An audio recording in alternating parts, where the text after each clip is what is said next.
Well, just 24 hours later, it seems we found out who Barry Jackson meant when he said the Dolphins were interested in a well-known wide receiver. We'll talk about that today as the Miami Dolphins and Odell Beckham Jr. have mutual interest this offseason in joining forces. We'll talk about that. Also, the Dolphins had a strong contingent at the Texas Pro Day. We will talk about that. Also, y'all been waiting for it. Here it is, the first big board of draft season on Phinside The NFL. We'll go over the top 15 defensive tackles in the NFL draft as I see it, including in-depth evaluations and all 22 for your pleasure. Please do me the favor, smash the like button, subscribe if you're new as we get closer to 15K. Let's get there and let's get into this.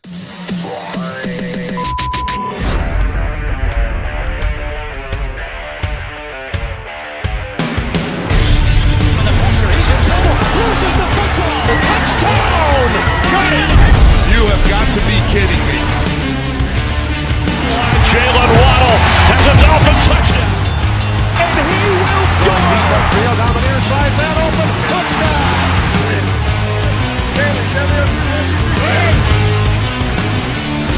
The run from Tagovailoa. Touchdown! He's going deep. He's got it for the touchdown again. Tagovailoa trying to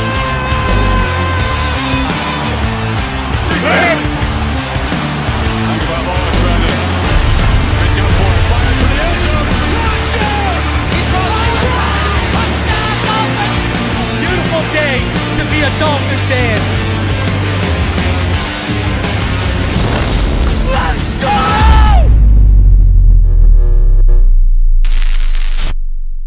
What is good, Fin Nation? What's good? It's your boy Reason. We are back here for another one later than our normal starting time, but that's because we have some breaking news that's going to interest all of you, and kind of going off of what we've been talking over the last couple days about the interest in wide receiver 3 picking up, all the way to Barry Jackson talking about we're interested in a well-known wide receiver 3. And as we went over the names yesterday, this one surely qualified as one. So we're going to talk about all that. We're going to talk about a lot of draft talk today, as we're going to talk about the Dolphins at the Texas Pro Day, as well as I am going to dive into my top 15 defensive tackle big board for all of you. So we got quite a lot to go over. Do me the favor as you come in, smash the like button, subscribe if you are new. Appreciate each and every one of you spending some of your hump day with me on this Wednesday night. So before we get into everything, because I talked about it in the opening thoughts yesterday, and I'm going to cover it again because I covered it because I knew where it was going to go.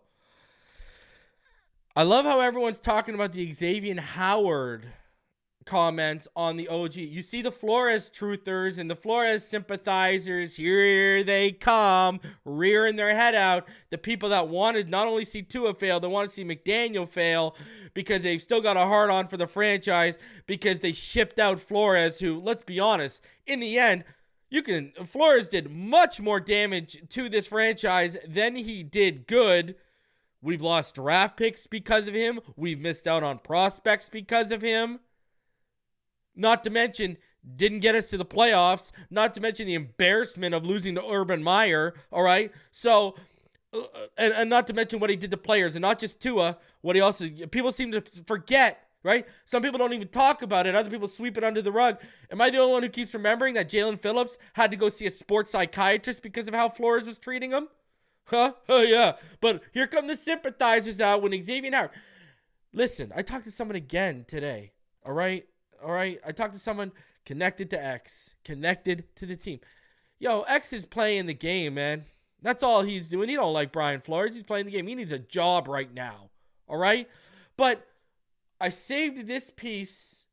I saved this little piece from yesterday. I didn't mention it because I wanted to see if people were going to talk about it. And sure as, the sun shines brightly on a cloudy day in the middle of August, on a non-cloudy day in the middle of August, sorry, my dad. Why is no one talking about the fact if that's such a truth? If that is such a truth, then why is no one talking about the portion of the interview where Xavien Howard said the Miami Dolphins can win a championship with Tua Tagovailoa at the quarterback? And don't give me one's telling the truth and the other one's a lie, because I'll say both are PR moves. I'll keep it consistent. I said what he said about what Flores was a PR move, and I'll say around, well, you're not going to leave and trash the franchise quarterback of the franchise you just spent your whole career at. How's that going to look to a new team trying to bring you in? So I'm going to say both were PR answers. Now, here's the thing. I know he's friends with Tua, and I know he's been close with Tua since Flores was here. At the same time, I know he hated Flores when Flores was here. So I know he's friends with one guy. I know he doesn't like the other guy.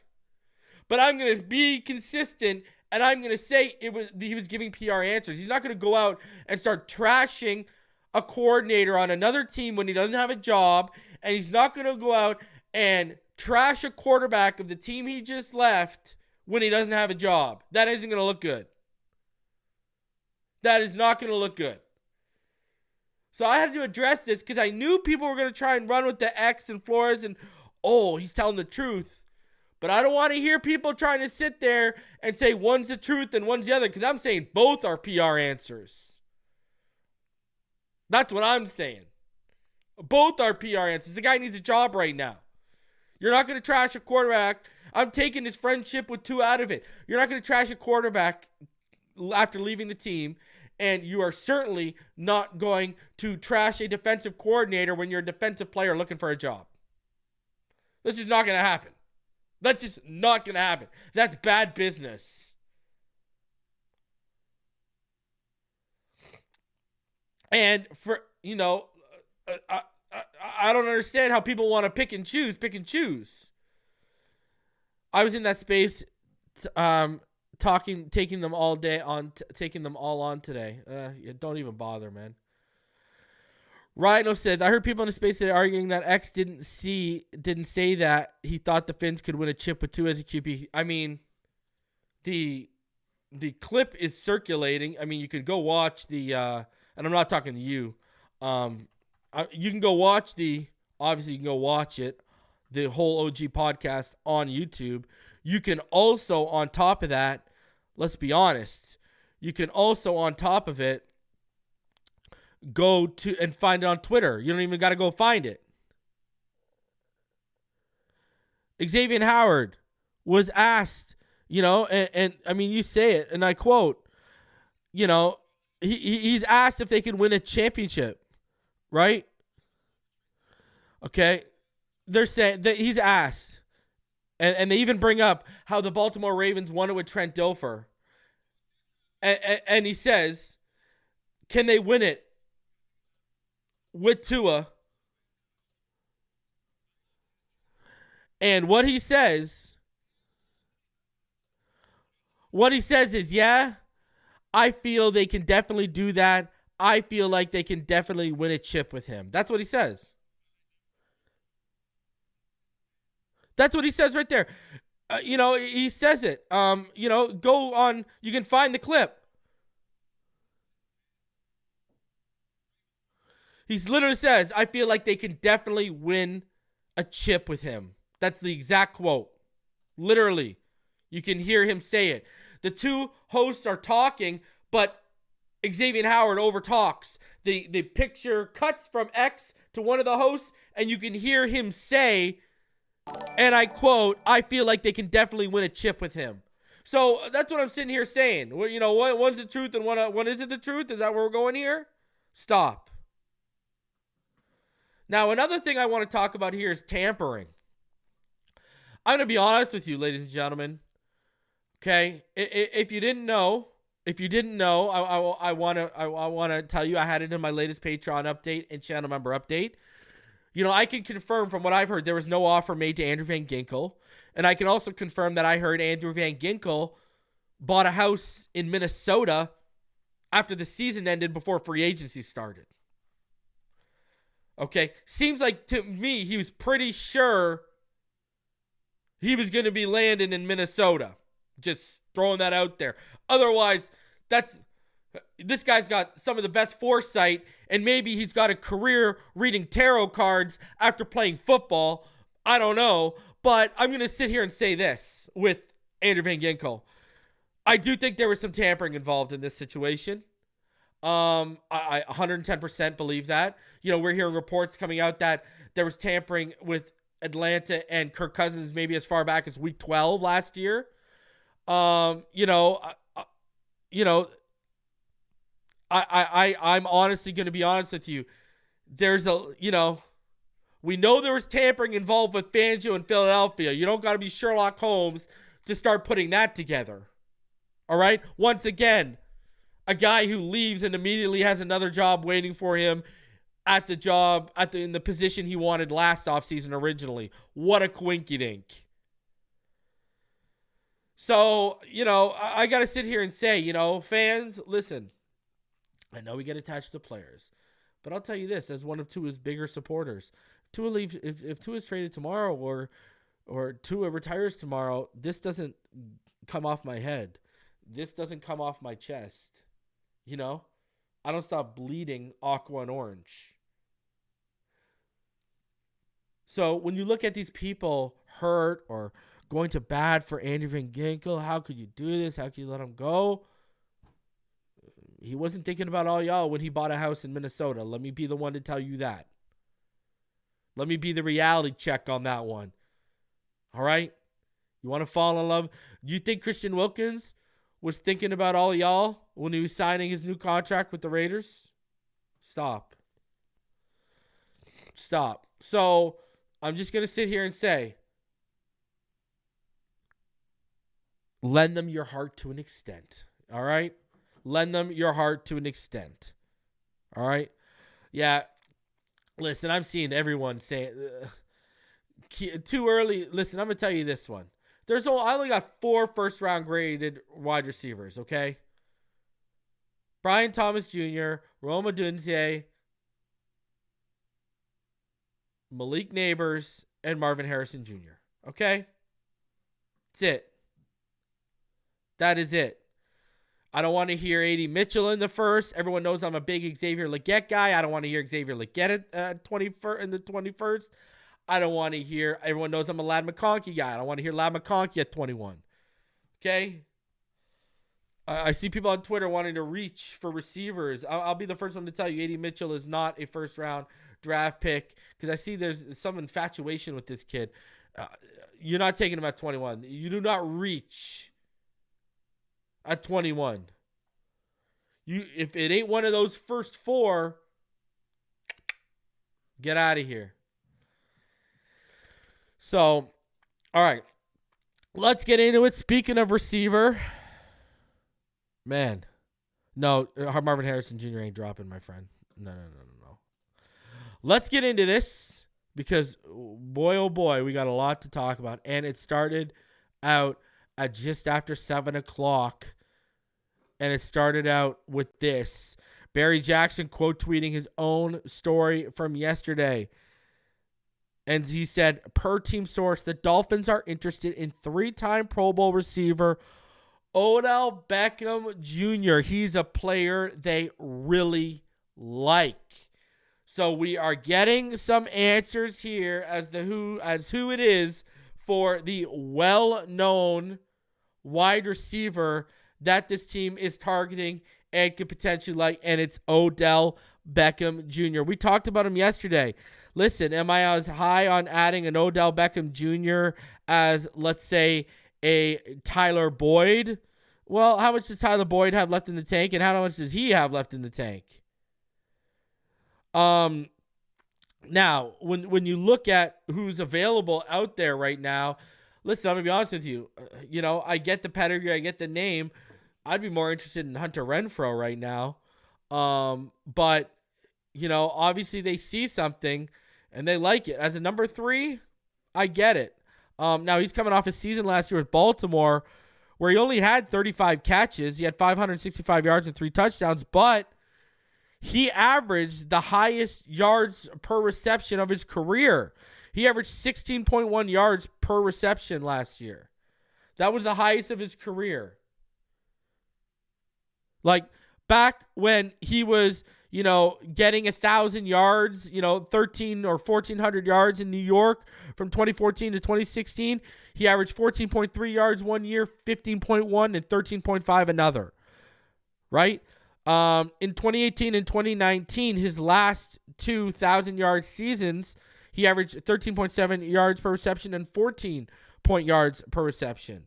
Now, he has not broke 1,000 yards since 2019, and last year the 565 yards he put up were the most of his career. Were the most he's had since 2019, and also it was also the most games he's played since 2019. Right? 2020, 2021, and he was battling injuries, right? 2022, he was off. And 2023, 31 years old. All right, he's still got the hands. He's the outside. This allows them to do, I see the vision.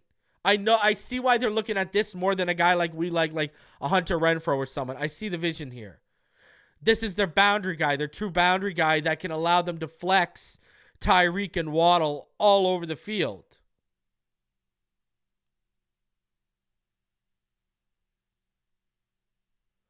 So,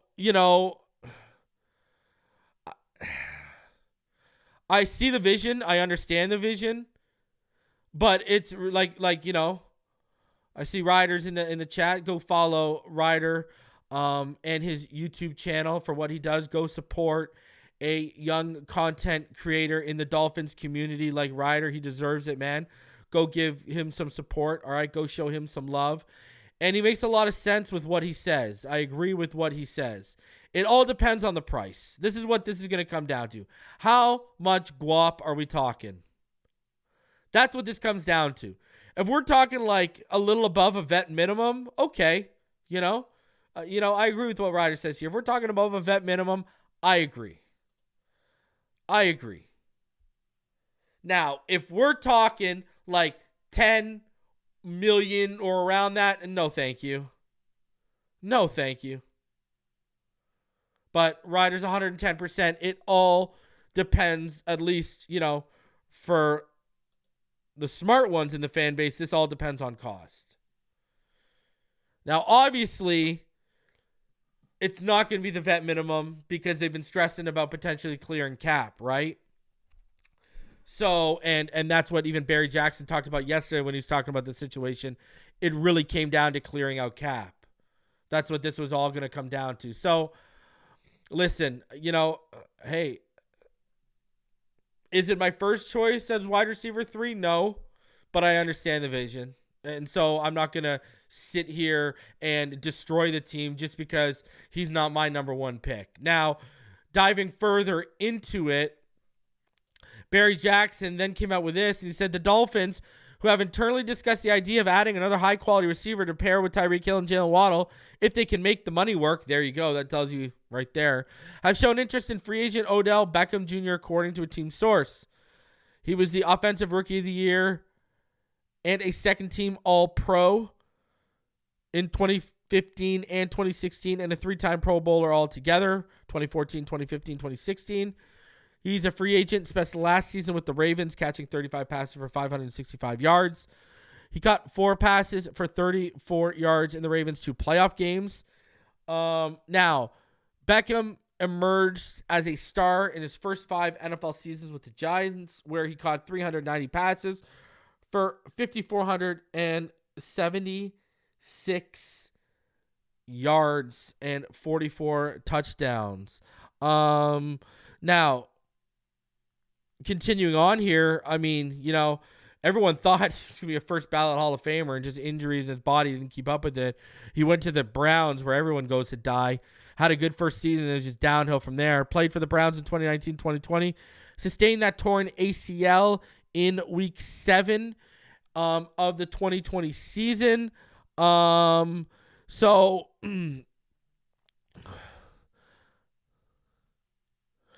Continuing on here, he began the season in Cleveland in 2021, but then was released November 8th, 3 days after Beckham's father complained on social media about how he's being used. He finished that season with the Rams, catching 27 passes for 305 yards and 5 touchdowns in 8 regular season games. Then he caught 9 passes for 113 yards in the Rams' victory over the 49ers in the NFC Championship. In the Super Bowl against the Bengals, Beckham scored the game's first touchdown, a 17-yard reception, but he left the game in the second quarter with what was later determined to be another torn ACL.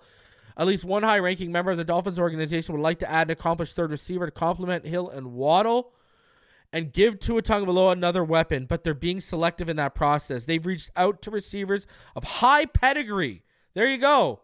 And others who are less accomplished. So they're doing their due diligence. I'm telling you. I know he got signed by the Bills, and it was probably the Bills' best signing. But I'm telling you, man, I am telling you, it would have been huge for Curtis Samuel in this offense. Oh, my God. The question is how much they're willing to pay. The Dolphins are only a few $1 million under the salary cap. They can open up more space if needed by extending or restructuring the contract of Hill or giving Tua a long-term contract. The Tua one's easier said than done. Athletes first is the issue there. Miami will get an additional $18.5 million in cap space when Xavien Howard comes off the board. Besides Hill and Waddle, the only one of the veteran receivers are Berrios, Izakama, and Anthony Schwartz. Izakama hasn't really played meaningful snaps at the in regular season. And Anthony Schwartz, last season on the practice squad, I wouldn't hang my hat on that. Maybe as a returner. River, Cracraft, Chase Claypool, and Robbie Chosen all remain free agents. Chosen visited the Dolphins offices last week. So there you go. That's news. We had talked about that, right? Robbie Chosen had visited them. So the Dolphins upgraded their passing offense earlier this offseason by signing tight end Jonnu Smith. So there you go. That is everything that Barry has on him. And now, so what I'm, I think this is going to go a good way. Remember, I think they're going to try and make this work. I think this is I think they're going to try and make this work. I mean, there's players on this team who have played with him that'll vouch for him.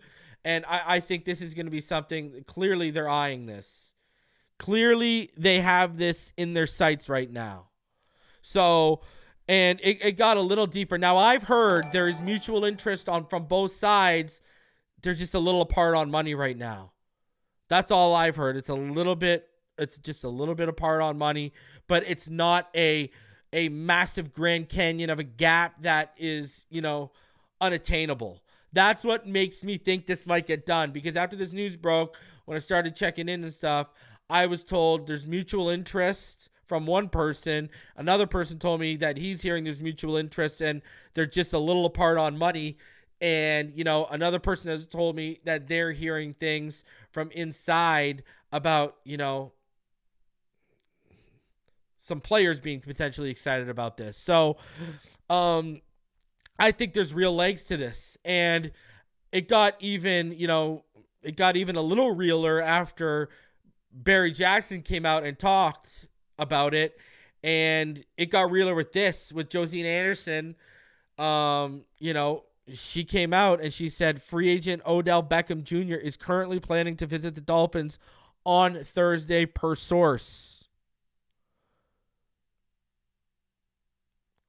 So there you go. Josine Anderson now coming out and telling us that they're even scheduling the visit. I'm telling you, if there's already mutual interest, if they've already talked money, this is Mike going to get locked up. And you got to remember, McDaniel, right? Talk about the Rams organization. He can either talk to Ramsey, who's on the team who played with him, or one of his good buddies. He can call up Sean McVay, and Sean McVay is going to glow about him. Sean McVay is going to give McDaniel absolutely glowing review about Odell Beckham Jr. That's what you're going to, I'm telling you, that's exactly what's going to happen. And as a wide receiver 3, listen, again, there are other guys out there who I've openly stated I like as better options. But when we narrowed it down yesterday to big names who are available, or well-known names, sorry, let me correct what I said. With well-known names, right, who are we talking about? The first ones that popped up were who? Odell Beckham, Michael Thomas, Tyler Boyd, DJ Chark, Hunter Renfrow, Marquez Valdez-Scantling, Michael Gallup. And then you start getting into the Paris Campbells and the Josh Reynolds. But it was Odell Beckham, Tyler Boyd, Michael Thomas, DJ Chark, Hunter Renfrow. Those were like the big names. And McCole Hardman, I guess you could throw up there too. But he's kind of in there, whatever. But, I look at Odell Beckham Jr., Tyler Boyd, Michael Thomas, and DJ Chark, and Hunter Renfrow, considered probably the 5 biggest names on the market right now. So we narrowed it down, and sure as enough, here we are. Odell Beckham Jr. I want to know in the chat right now, I'm asking you, in the chat, what are your thoughts? Do you want Odell Beckham Jr. in aqua and orange as a wide receiver 3? I mean, if this was 2016 and we had, and we had the 2023, or let's say 2022 because of Waddle, the 2022 Tyreek and Waddle on that team, and we could get 2015, 2016 Odell. Oh my God. But I want to know in the chat. I want to hear your thoughts. All right. And if you're going to say yes, tell me why. If you're going to say no, tell me why. OBJ couldn't make Lamar legit. OBJ come to Miami, get open and catch. No, meh, no, pass. Cheeto, Waddle, OBJ, Juice, and Barrios. No thanks. Yes. Why not? Says no. I'm out. Yes. I want to draft a guy. This doesn't stop you from drafting a guy, but it doesn't force you at 21. The chances are at 21, the top 4 guys are going to be gone. Do you want to reach on a second-round talent like an Xavier Legette or Lad McConkey, or who are more back end of the first, top of the second guys? You want to reach at them at 21? This gives you more flexibility. If he's cheap, yes, no. As much talent as can fit into that locker room, I agree with that. That's a good hard pass. Not an OBJ fan. No, sir. Respect, but no. I'd rather get someone else. Hell no. We will have a 1A and 1B, and it used to be number 1. I'm good. Bad attitude, injury pro, waste of money. We need to beef up the O-line. Well, was he injury prone? Sorry. Was he a bad attitude last year? Didn't seem like it. Not my first choice, but if the money is right, okay by me. That's where I'm pretty much at, Robert Thomason. So, I see you guys are pretty like all over the place. No. It's on a 1-year prove-it deal. Why not? Yeah. If the price is right, that's where I'm at. If the price is right. He's too old and lost 20 steps. Third option. Yes, give him $6 million for 1 year. No, but that's only because I want Legette. I'm with you. Never liked OBJ's attitude. Won't be worth whatever we pay him. Average a career high 16 yards per catch in 23. Some people love to hate. Man, you guys are like, yes. He can still yak. Yes. Takes attention away. It's under $6 million. Why is he on a different team every year then, reason? Well, he didn't play in 2022, and he's only been on, before he went to the Ravens, he was on the Rams, and he won that championship, and then he tore his ACL. So, he's been on 4 teams before us, and really only on 2 of those teams for a year and a half. I prefer to look through the draft at the wide receiver position, but OBJ is a solid scheme fit, so it wouldn't be the worst thing. I agree. What? Yeah. So we're pretty mixed. I mean, there's no other words about it. Y'all are pretty mixed. It seems you guys are pretty much, split on this. It might even be, hey, more that seem like you don't want them, right? But look at not an OBJ fan, but to be a good red zone threat and worth the end zone fade over Hill. That's a good point. Sean Davis, I want Legette, but I doubt he's there at 55. So yeah, take him. And I agree with Jason. I'd take him over Barrios any day of the week. Agreed. So it's pretty much, it's pretty much split. It's pretty much split with you guys. So, Man, it's tough out here, huh? Tough out here for you guys. You guys are not too happy about potentially letting him run routes as the third wide receiver in Miami. Okay, I see where y'all at. All right. Well, I know there's a receiver you guys are gonna like in Miami because you guys have been watching him already. And that's River Cracraft, Miami Dolphins. Cracraft is now back with the Dolphins. After tweeting out, Fins all the way up, back to work. Barry Jackson confirms that River Cracraft has returned to the Miami Dolphins. Shout out tonight. He says River is back. Shout out to Bobby Shouse. He says, shout out to the homie Bobby Shouse. He says River Cracraft just resigned with the Dolphins. So there you go. Cracraft, we got another receiver. And we still got OBJ returning. So there you go. There you go. River Cracraft returning to the Miami Dolphins. And could OBJ be hot on the heels as the next addition to the wide receiver room?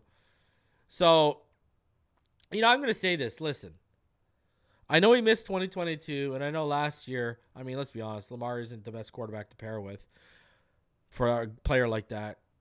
He was good with the Rams. He was very impactful for the Rams on that Super Bowl run. If he can find that form he was with the Rams, now he's over a year removed from that ACL. He's like 2 years removed from that ACL tear. He's 31 still. He's probably got a couple years left in the tank. It's intriguing. It's intriguing. Now, I'm going to be honest with you. You want my opinion? I'd take him over Michael Thomas. If you're going to give me one of those vets who was one of those studs 6 years ago, I'm taking OBJ over Michael Thomas. I'll be honest with you. So, listen, I can't sit here and hate. This allows the flexibility. Maybe we were looking at it wrong. We were looking at guys like Hunter Renfrow and Tyler Boyd who could man that slot. Maybe the idea was give more slot work between Tyreek and Waddle and get another boundary guy that can flex in there. And OBJ can work a little bit out of the slot. Now, you're not going to feed him out of there, but you can line him up out of there as well. Why OBJ over Thomas? I think OBJ has more left in the tank. I think the way OBJ wins at the catch point and as a contested catcher, I think that's more sustainable even at his age than you look at a slant merchant like Michael Thomas. I don't know how much athleticism and how much speed he has left in that tank to continue to be what he was with Drew Brees. I don't see him as a guy that's going to kill you on slants and crossers anymore. Where OBJ, he can still win at the catch point. And OBJ still has those hands. The one thing that OBJ has not lost through the injuries are those hands. You're talking about some of the best hands. Let's be honest with ourselves. He's got the one thing that Waddle and Tyreek don't have, and that's sure sticky hands. And, Michael Thomas is arguably more injury prone than OBJ. So I still think there's a little bit more explosiveness in OBJ compared to with the amount of explosiveness left in Michael Thomas.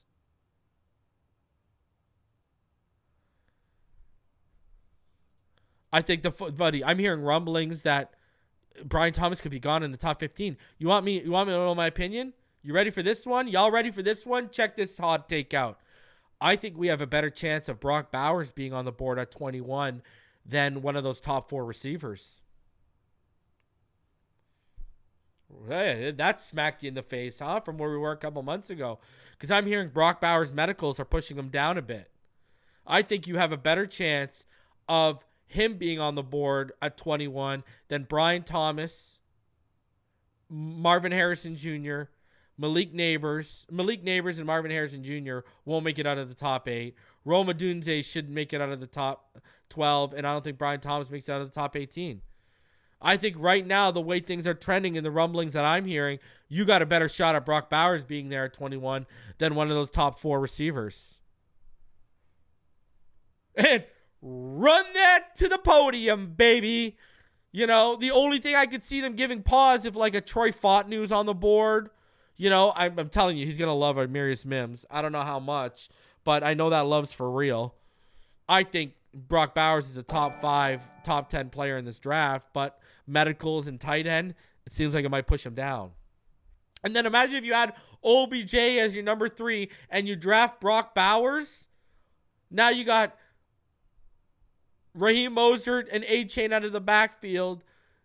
Hill, Waddle, OBJ, and Brock Bowers and Jonnu Smith to target. Oh, my God. Oh, my God. And then what if they turn around and, you know, they target either a tackle next year and they take a guard at 55, or maybe someone falls, a tackle falls maybe to 55 that they like. I don't know. I'm just saying. That's very, you know, that's, tell me if that ain't enticing. My Lord. My Lord. All right. The Miami Dolphins, they had a big contingent. Let's get into some draft talk. They had a big contingent today at the Texas Pro Day. And it started off with this Miami Dolphins head coach Mike McDaniel and Indianapolis coach Shane Steichen in attendance at the Pro Day. You see Mike McDaniel smiling. You know why he's smiling? Because he's saying, I'm about to see that kid who runs a 4.21. Now, there are some players at this that, you know, Byron Murphy should be a player they should be interested in. Obviously, Tavondre Sweat, you know, we'll get into them. We're going to talk about them tonight in depth when I do my big board. It's coming up after this. You know, Xavier Worthy, Adonai Mitchell, right? Because you got Xavier Worthy that runs a 4.21. And then, you know, you got a guy like Adonai Mitchell who's out here and he can run like a 4.34. You know, 6'2", 205. You know, pretty explosive athlete. So my wide receiver 7. So you see, there were some, and don't forget, you know, we're talking about Brock Bowers, Jatavian Sanders there. Also, if they're looking at a linebacker, you got a guy like Jalen Ford there too. But Jatavian Sanders, my tight end too, a player all y'all know I'm super high on, absolute monster. And you talk about a red zone threat, you know, but you know, they're leaving themselves open. More of a 55 pick than a 21 pick for those of you wondering. So Mike McDaniel, he was there and he was just out here loving life. How much of life was he loving? Look at this man out here shaking hands with Xavier Worthy. Look at this. And who do you see there? Let's play a game. We see offensive coordinator Frank Smith. We see Chris Greer. And we also see John Embry. Now, why does that matter that we're seeing John Embry in this picture? Jatavian Sanders, baby. Jatavian Sanders. That's why. All right? So, look at this. McDaniel meeting the guy, you know, he wanted to meet. Please don't take him at 21. Please, please, please. Please, please, please. You know, what's crazy is he's a speedster, and he can do a lot of things that Tyreek Hill can do. But you know what's crazy? He got those Tyreek hands, too. He got those Tyreek hands where you don't know what's showing up and trying to catch the ball. No. I'm not taking either one of those receivers at 21. Sorry. I'm not. No Texas receiver at 21, please. Now, Xavier Worthy was asked about cycling. It says, who was the guy in the orange sweater? That was Xavier Worthy. That was the Texas receiver that ran a 4.21 at the combine. And he was asked about Mike McDaniel and what he thought about meeting Mike McDaniel, and this is what he said. And what are these moments like when you're able to just talk to Mike McDaniel, chop it up with him, and have a conversation? Man, it's crazy, man, just to be able to, like him, he's just like a coach known for just how goofy he is. So just, like, being able to talk to him, like, it's like he's like a legend. Like, a lot of people, like, wish to talk to them. So it's like it's crazy just to be able to have that platform and do that and just talk to them. Look at these young kids already calling Mike McDaniel a legend. Love it. I'm here for every minute of it. Already showing the young offensive GOAT some love, huh? Oof. It's a beautiful thing. It's a beautiful thing. Yeah, Jackie nailed it. A reason why you don't take him at 21. The guy's like 165 pounds soaking wet. No thank you. Now, he's in my top 10 of my receivers, but he's in the back end of my top 10. Because remember, the receiver board, that's the next board I'm probably dropping on y'all dome after this defensive tackle. And then I'll go to edge, and then we're going to go from there. We're going to do offensive tackle, offensive guard, and probably safety. All right? So, but yeah. Y'all are gonna see my wide receiver board within the next week, so y'all hear exactly how I feel about Xavier Worthy and such. Okay, so speaking of big boards, 715 of you in the room. Smash the like button, subscribe if you're new. You know what time it is. Let's go ahead and let's get into our first official big board of the season. We're going to have evaluations on the top 15 players I'm choosing, and we're going to have all 22 for the top 5 on this list. So, that said, let's go ahead. Let's get into this right now. So, on my honorable mentions board, at 15, I got Jordan Jefferson from LSU, high-end motor at 6'3", 313.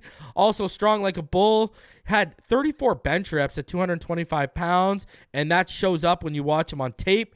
Can play 0 tech and 3 tech across the defensive line, and is a great run defender. To me, he needs to be refined a bit more as a pass rusher. And though he's strong, he's got poor technique, and that can lead to him getting pushed around. He can, get over his skis and stuff like that. So he gets pushed around, and you watch the Alabama game, you see exactly what I'm talking about with that. At 14, I got hold on a sec here. My graphic guy. At 14, I don't know why we have this here. It's not Carl Brooks. It's supposed to be, and I'm going to have a conversation, Christian Boyd from Northern Iowa. That's why you see the Northern Iowa. He screwed up the name, but it's Christian Boyd. 6'2", 320, fits the mold of a 1 tech, but can also slide out as a 3 tech. While I think he can also replace Raekwon at 0 tech, he's shorter, giving him better leverage with his anchor and a strong center of gravity. Good pocket disruptor who displays enough power to take on double teams with upside athleticism and explosiveness. Needs to finish better. Has a limited moveset, mainly relying on a bull rush. He'll get pressure, but he won't get sacks. And, of course, I'm talking about Christian Boyd. The funny thing about my graphic guy messing this up was I had originally had Christian Boyd. I had some reason he had him at 14 and 15. I said, no, 15 is Jordan Jefferson. So we even talked about Christian Boyd today. So I got to give him a good discussion about that one. So at 13, I got Leonard Taylor III, 6'5", 305, explosive pass rusher who can catch offensive linemen off guard by converting speed to power, collapsing the pocket, and disrupting passing plays regularly. Has strong clubbing hands that he doesn't mind getting dirty in hand fights. He usually comes out on top of. Fitting mostly in at a 3 tech. Effort seems to be an issue. Not really going to talk about this guy's motor running too hot. And it's kind of why he doesn't finish as much as you'd like him to and as much as he should. But the talent and tools are there for Leonard Taylor. At 12, Gabe Hall from Baylor. 6'6", 291. Gabe Hall has great length to his frame. Is powerful at the point of attack, fits as a 3 tech, and is an above-average athlete with sneaky explosiveness off the line out of his stance. He's a good run defender who's an above-average pass rusher, uses his length well against interior defenders, especially on his swim move, which is which is a move he regularly uses out of his arsenal. When you look at him, he can get caught playing with his pads high. He can get washed out in a leverage battle because of that. Needs to improve his pass rush repertoire, and he needs to get more consistent in getting off the blocks. So I'm a fan, but you can see there's some improvement needed there. All right. At 11, I got Dwayne Carter, 6'2", 303. Carter has shown that he can play all across the front from zero tech out to the edge with a strong anchor that can push the pocket back with a bull rush. Active hands that can win with club rips and can get off blocks with ease, it seems, at times. Displays good instincts, shooting gaps as a run stopper with a good set of pass rush moves, as he can spin off a defender, drive through them on a bull rush, like I mentioned earlier, or swim through them even with length that isn't ideal or great, but he's a technician at times. Moves just okay laterally and is better attacking downhill or in a straight line. Length could be an issue at the next level, and he can get stuck in quicksand if his initial plan of attack isn't successful against offensive linemen. And that's what you're going to see here for a bit, right? You're going to see guys who aren't going to have a lot of, counters. You know what I mean? That's what you're going to see with a lot because they're not edge rushers, so they're not as refined. So that's what you're going to see. All right, so let's start off with my top 10. So from 10 to 6, this is what you have here. All right, at 10, all right, we have Michael Hall Jr. from Ohio State, 6'3", 290. He's been lined up inside as a zero tech and split out as a defensive end across the defensive line at Ohio State. Explosive first step. And with his get off from the line of scrimmage, he also shows some good level explosiveness. Has a decent pass rush arsenal utilizing mainly swim and spin moves. Keeps a good pad level and has a motor that runs hot. All right. He's really strong at the point of attack and overall in his game, which allows him to penetrate and disrupt in the pass game. Needs to improve as a run defender. Doesn't possess ideal lateral quickness, which you're also going to see with a lot of these bigger guys. And he can get washed out pretty easily sometimes in the run game. Number 9 from Clemson, Rook Ohoro. I say that name 80 times, right? Rook or Horo. Rook or Horo. 6'4", 294, ideally fits as a 3-tech, but if you put some weight on, maybe can slide in at a 0-tech, can also kick out to defensive end, high-end versatility, high-level athlete with overall high-level explosiveness to his game, whether it's shooting off the line out of his stance, his never-ending motor, or his pursuit of the ball carrier. Could be an elite run defender at the next level. Powerful hands that can stun offensive linemen or shoot them back. Overall, he's strong like an ox in terms of play strength. For a guy who's only been playing football for 6 years, he displays a high-level football IQ, awareness, and play recognition. Limited as a pass rusher, needs to build his play strength for the next level to take on doubles, and needs to shed and disengage better and more consistently. All right? That's what you need to see from him. So, continuing on here at number 8, Mason Smith. All right. Now, Mason Smith, and I want to say this also about Rook. Rook, I think, has a pretty high ceiling. He's one of those guys that, I got him a 9, but I could look back and be like, man, I should have had him higher. All right. He's got a pretty high ceiling, if you ask me. He's got a pretty high ceiling, if you ask me. All right. So, continuing on, Mason Smith out of LSU. 6'5", 306, can also move all across the defensive line with big-time power to his game, while also being a good athlete makes him an intriguing prospect. Good pop to his hands. Can club, rip, or swim over with his length, as he has a damn near prototypical frame with a good set of pass rush moves. Looks more explosive on film than he tested at the combine. From his first step, short area quickness, to how quickly he can engage and shed off blockers.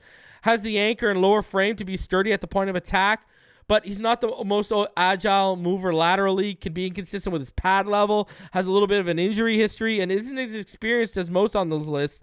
But the traits and body type in the right hands, like Rook or Horo, they give him a high ceiling. All right? Now, number 7 from Oregon, Brandon Dorlus. At 6'3", 283 pounds, Dorlus isn't the ideal weight, but the athleticism is off the charts with him. Off the charts. He's best suited as a 3-tech, can split out to the edge. High-level pass rusher who racks up the pressures and the sacks. Had 156 pressures over the last 4 seasons to go along with 11 sacks, displaying explosiveness in short areas, great length, can convert speed to power, and is a technician with a vast array of pass rush moves. Has the play strength to take on double teams, and also an above-average run defender, frequently finding himself in the right run lanes and gaps, displaying a high football IQ. Has very violent hands that stay active and help him shed tackles. Consistently maintains a good pad level with a strong anchor. Makes him hard to wash out. Can get lost in traffic at times. Needs to improve his play weight to stick on the interior. And though he is a twitchy athlete, he doesn't have the bend you'd like to see from his frame to be consistently flexed out on the edge. Number 6, I've got McKinley Jackson. 6'1", 326 pounds. He's a perfect fit at 0-tech, or, sliding out from 1 to 2 to 3-tech at the next level. Has a strong, stout, compact frame with a good anchor. Plays with a low center of gravity, also due to his size. And this helps him display strong balance when taking on blockers. Clogs gaps and fills run lanes against the run. Can stand his ground against double teams and moves well for a man his size in pursuit of ball carriers. Displays an above-average pass rush moveset, but can also rely on his brute strength to push back with a bull rush and his quickness mixed in with his explosiveness in short areas to penetrate pockets with a swipe or a chop, right? He'll hit you with that cross chop, and it's good night, baby. Doesn't have ideal length or lateral agility. Can get beat if his initial punch or pass rush move doesn't work. His counter arsenal is kind of weak. And he tends to have issues shedding if a blocker can square him up and get the hands inside the chest. He can have issues getting off that block. All right? So that's my 10-6. Now, that said, let's get into the All-22. Let's get into my top 5 on this list. And number 5, we start with the national champions in Michigan with Chris Jenkins, second-generation player from his father. Was an NFL player, 6'2", 299. Chris Jenkins has compact, strong frame, plays with a low center of gravity that helps him his already strong anchor at the point of attack with versatility across the defensive line. Elite athletes for his size with a crazy amount of strength to his game and core. Jenkins has played at 310 pounds and is so explosive in short areas for his size, off the line of scrimmage and out of his stance. Plus, some of his escapades at Michigan are legendary. He's known for doing a Turkish getup with a 170-pound dumbbell, has benched 32 reps of 225, and did 760 pounds on a combo twist. Has boulder hands that can move mountains, let alone linemen, when he lands the initial punch. Keeps the hands active with club, rip, and chop moves, while also being able to convert speed to power with absolute ease. He's an elite run stuffer who also possesses a decent set of pass rush moves, but relies on power, which allows him to push back or fight through to penetrate the pocket. Great sure tackler who only has a career missed tackle rate of around 5%, led the Wolverines in tackles with 54 during the 2022 season. Displays good awareness, doesn't fall for misdirections, and shows a good understanding of opposing offensive linemen's responsibilities, which helps him get through traffic to the ball carrier against the run. High energy player. He has the type of energy that left the building in Miami when Wilkins left. So he's well liked by teammates, and he's a team captain. Now, he has decent counter moves in his pass rush arsenal, but he doesn't finish as much as you would like him to. Can find himself swallowed up by doubles, and I would say he needs to be more consistent at shedding and getting off blocks. Number 4, I got Brandon Fisk from FSU at 6'3.5", 294 pounds, transfer from Western Michigan to FSU. This is Western Michigan film we'll start off with here. Fisk is an ideal fit as a 3 tech, can flex out to the edge, but has even been flexed in as a 1 or 0 tech at FSU. His combine was unreal, as he has the 21st best relative athletic score for an interior defensive lineman since the testing began tracking in 1987. Is explosive in short areas or off the snap at the line of scrimmage, but also have the tracking and pursuit speed you'd like to see in a high-level athlete, which you see on tape with the testing in the form of a 4.78 40-yard dash, 2.79 20-yard split, 1.67 10-yard split, and 33.5-inch vertical. Has a motor that runs on a never-ending supply of gasoline from sideline to sideline and whistle to whistle. Effective on stunts and twists, has cinder block hands that he keeps active, displays the power on his bull rush to push back the pocket, or can swim move to penetrate through the gaps.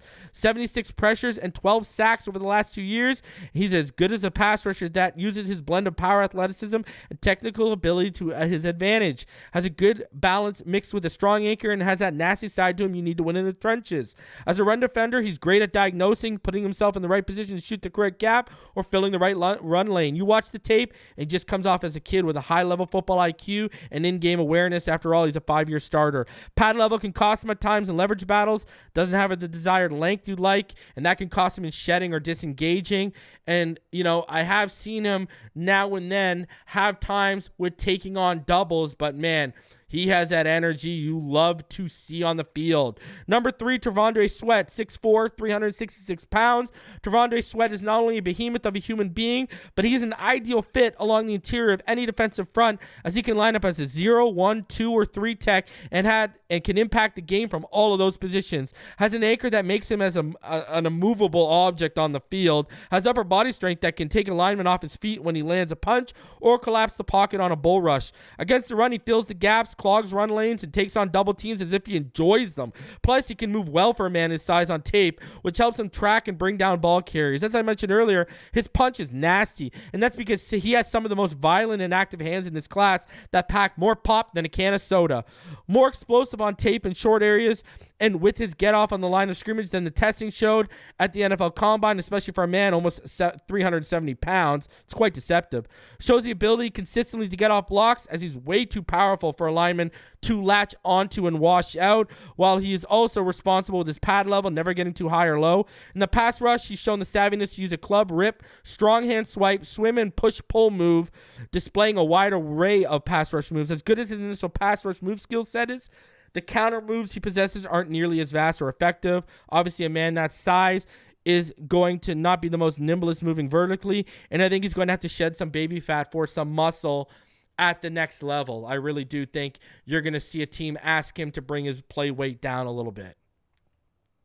Number 2, Byron Murphy, a little over 6 feet tall and 297 pounds. Obviously, Byron Murphy II may not have the prototypical size for his frame, but he makes up for it as damn near an elite athlete. He's probably one of the best lateral movers of this class, which is a weakness for most on this big board up to this point, as he displays great agility. Though the length to his frame is not prototypical, like I mentioned earlier, he does have a broad, stout, and compact frame that helps him in leverage battles, but I will say his anchor does need to become sturdier at the next level. Shows a great knack for timing the snap with his get-off, and when you mix in his explosiveness and short area quickness, he can be through the gap in a blink of an eye. Has strong hands that stay active with hard swipes, converts speed to power with a vicious cross chop, or can rely on his twitch and quickness to swim over a defender. He has an effective set of pass rush movesets, which helped him have the best sack season in 2023 of his career with 5, to go along with a career high of 45 pressures, as well as his 36 hurries were second best in the nation last year. Has one of the hottest running motors in this class, as he doesn't even slow down a tick until the whistle blows. I think he can play anywhere on the interior, as seen by his collegiate usage, from 0 tech to shading the inside shoulder of a tackle as a 4-eye tech, while being an everyday 3-down player. The problem with him is he can stop driving his lower half and turning his feet, which could leave him stopped in his tracks. He needs to finish a little bit better. He's left sacks and tackles for losses on the field, while his his anchor shows up and affects him in doubles. Now, number 1, Johnny Newton, Jazair Newton, Xavien Newton, a.k.a. Johnny Newton, comes in at 6'1.5", 304 pounds, but he displays the versatility to move across the defensive line, allowing him to be multiple and fit most defensive fronts in the NFL. Powerful hands that seek violence every time he shoots them out towards a lineman. Once Newton gets his hands into your chest as a blocker, it's over, bud. Plays with great leverage through his pads while also displaying the power to move blockers with ease in the run game and the quickness to shoot the gap and stop a ball carrier dead in his tracks. Uses everything effectively as a pass rusher, from club rips to swim moves to cross chops, and he also has a pretty good set of counter moves, not letting the first move, if stopped, stall out his pass rush. This also correlates with his motor, which runs just as hot or even hotter than Byron Murphy, as I'd put these two at the top of the class in that category with hot motors. The best finisher of this class too, 7.5 sacks in 2023 off of 43 pressures, as he was top 10 in the nation at his position in sacks, hits, hurries, and even run stops. His his IQ level is very high, as he understands opponents' assignments, how to attack them while never falling for misdirections, cutbacks in the run game, while also being able to be used on stunts and twists. Now, for me, length is going to be his biggest glaring weakness on tape. For him, as a longer, bigger offensive lineman can give him issues. While I would say he can be hit or miss with double teams at times when he's got to take him on. But when you look at this kid, man, this is the guy at 21 if he's on the board. Sign me up if he's on the board at 21. So those are my top 15 defensive tackles for the 2024 NFL draft. And there's a lot of guys that fit what we want to do here in Miami. And there's a lot of guys that make sense in the draft at 21 or 55. So those are my guys that I wanted to talk to you about. I'm going to be honest with you. You look at these guys and, Braden Fisk, he just screams like the Zach Sealer clone, right? He just screams it. You look at Xavien Newton, man, you look at how he's flexed around. I don't know if you could get a better replacement in the draft for Christian Wilkins than him. And even, I know Trevonde Sweat, he's bigger and he's going to have to shed. But, man, he would be an interesting guy just swallowing. Imagine him just swallowing up blockers and just leaving clean gaps for our linebackers. Picture that for a moment.